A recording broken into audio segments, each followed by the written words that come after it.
So I don't look at the camera, I look at you. You look at me and talk to me, the camera's not here. I shall.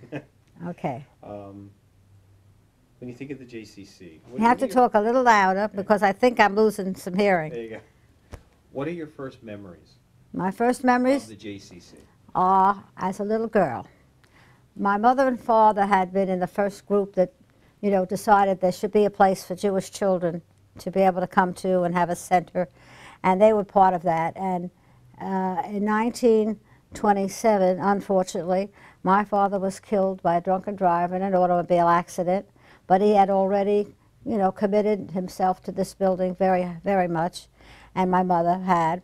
And in 1929, they had the dedication of the new building and opening of the new building. Finally, this dream came true, and my mother trotted her 3 little girls to the center for the digging of the hole, first hole. And I was 9 years old, and I had a very pretty handwriting, and my mother was the first treasurer. So my first memories of the center, besides the hole, are heading up all the bookkeeping books at the top of each column. They didn't have computers then, you know, 1929.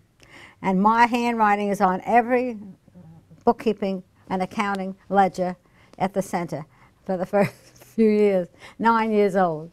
That was my very first experience with the center. Your family has a very strong connection to the foundations of this building. Very strong, practically a lifeline. I mean, I would say it was my mother's devoted time, and her devotion was to the center above everything, because of my father, of course. And my father did the plumbing and heating in the building, never charged for it, but, you know, did the plumbing and heating in the building. They equipped the whole gymnasium in his name. And my uncle was active, and they equipped the music room, the piano, and all that stuff in his name. And ever since I can remember, whatever spare time I had, it was doing something for my mother for the center at home, or doing something in the center with the bookkeeper or somebody, or the executive director, going on an errand, doing something. And I grew up with the center as part of my blood. Through the eyes of somebody like you, who's had so much of their life involved in the center, when you see the ribbon cut on this building, when they cut the ribbon on the new building, yes, what will go through your mind? What part does this center play in this Jewish community in Staten Island?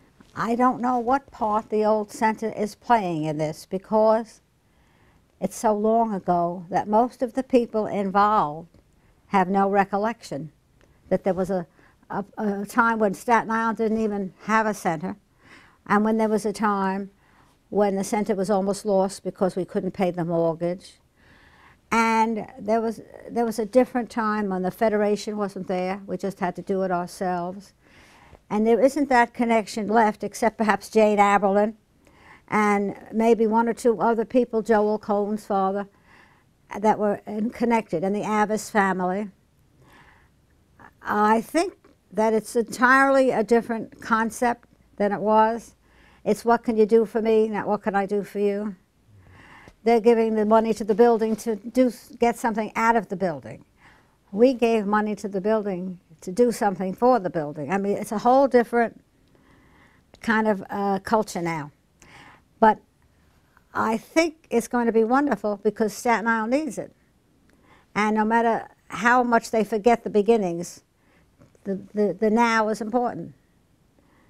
And you have to support whatever they do. And you have to hope they can pay their bills when the bills come in. I think my sister would rather tell you about the meetings that my mother used to have every other Sunday and try to raise money for the mortgage. But the new building is like hope for the future. You know, it's like, it's a whole new world now, and this is it. It really is a symbol of the new world, I think. Then let me ask you one question that comes right off what you just said. If you could stand up, and you may, actually you have an opportunity now. I have an opportunity. You have an opportunity now, and you're speaking to this generation that is opening up this building. What are the lessons you'd like to leave with them from the people that were involved in the building's past? The lesson, I think, is to give of yourself. Your money is important. You can't have a building without money. But there are people without money who give as much of themselves as the other people give with money. And I think the idea is to serve others. That's the whole idea of life. So if you're going to be active in this building, you should become an active part of it and contribute to it and, you know, be a community service person and not just take, but to, you know, contribute to the building. Let me ask you one last question. Within the Jewish community, in terms of a center where different factions of the Jewish community meet, tell me from the old days, the importance of that, the importance of having this building, the old building, as having a place where you know you can meet the other members of the Jewish I think that's very great. I do. Because there weren't that many Jews when we had the first building. I mean, it was like very few compared to now. And there was no North Shore and South Shore. There was just the North Shore, really. And Port Richmond was as far as you got. But now there's so much development and so many new people. And unless you have one place where they can meet, we'll never meet them.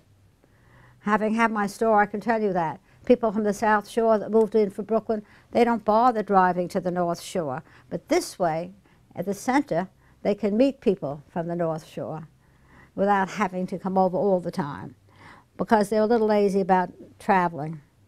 And they're used to Brooklyn where the stores are next block, you know, and so they stay within that unit. But if there's a giant building where everybody meets, I think it's great. I wonder, and the answer may be no to this, were you aware over the last 20, 30, 40 years the challenges that they went through to open this building? Oh, of course, you know. Take me through. Well, I know they had to, first of all, they had a lot of problems with the actual physical plant, trying to get it approved so that it wasn't hurting the green belt. You know, that was after they had already started, and it was a scare. And to get anything in a community moving, to develop a new idea or a new place and to have to get money is always a problem. I think it's like a baby, you know, it's a problem. You have to develop it from all angles, and I think they had the usual birth pains, you know. That's what I think. I don't think they had any more or less than any other organization that builds a building and needs the money and wants it done as soon as possible. They have to please all the various factions. It's very difficult. So I think they've done well to get here. I want to ask you a question. Yes.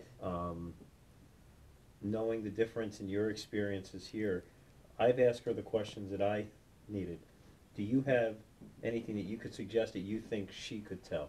Well, I think that one of the things, in response to the last question that you asked her, it seems to me that the early beginnings, where there were no precedents and there was no external help at all, the small group of people who had to work to establish the principles and the policies and the opportunities faced the unknown, really. Today, But we're going to do that. I'm going to do that with you because I want that on camera.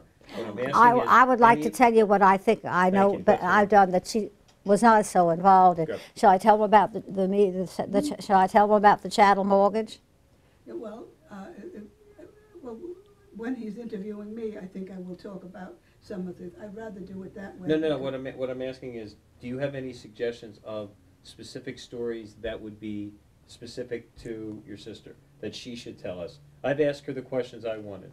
I was just saying that. Are there For some me, there? he wants to know what I think, because we thought that I would talk about the chattel mortgage and its effect on me. Well, you can do that on its effect on you, but I think I will talk about it as well. No problem. That's what I want. And you can talk about, the, you know, Bring the right. second person. You can talk about the Sunday meetings, and I'll talk about the mortgage, the chattel mortgage. You can both. Whatever you say about the chattel mortgage, if there's something I can fill in on. Right. Okay. You can be repetitive. It's fine. You can both do the same thing. Okay. Go ahead. One of the biggest things in my mother's life concerning the center was an incident that happened during the Depression. Of course, at that time, we had difficulties financially at the center, I mean, worse than usual. And her lawyer happened to be a non-Jewish person, very active in the community.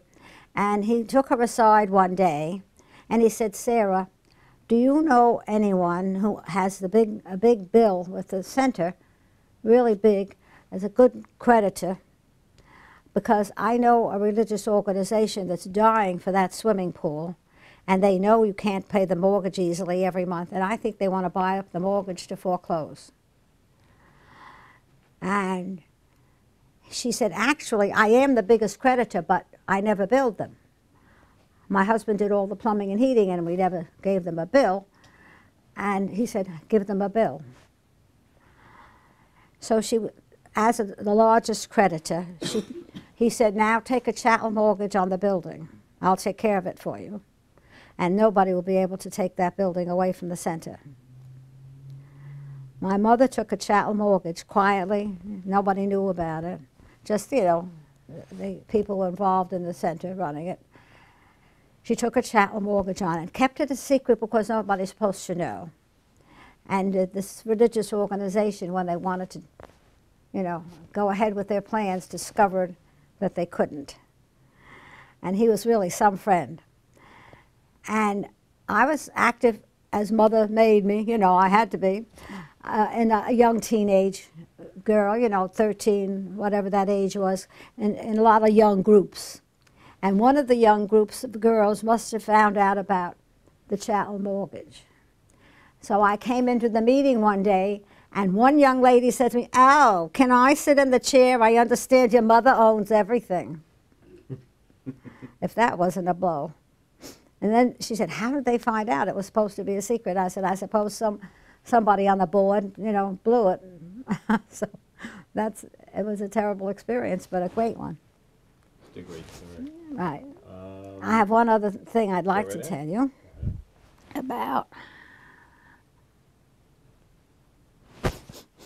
The women's division, which my sister will talk about too, but I was very active in it. As she will tell you, my mother founded it, among other things. And she wanted, of course, it to be a big success. They had a good first president that they selected. And I was always on the board. I was either the corresponding secretary or the recording secretary. I never wanted to be president because I worked and I had a husband and I was busy. And I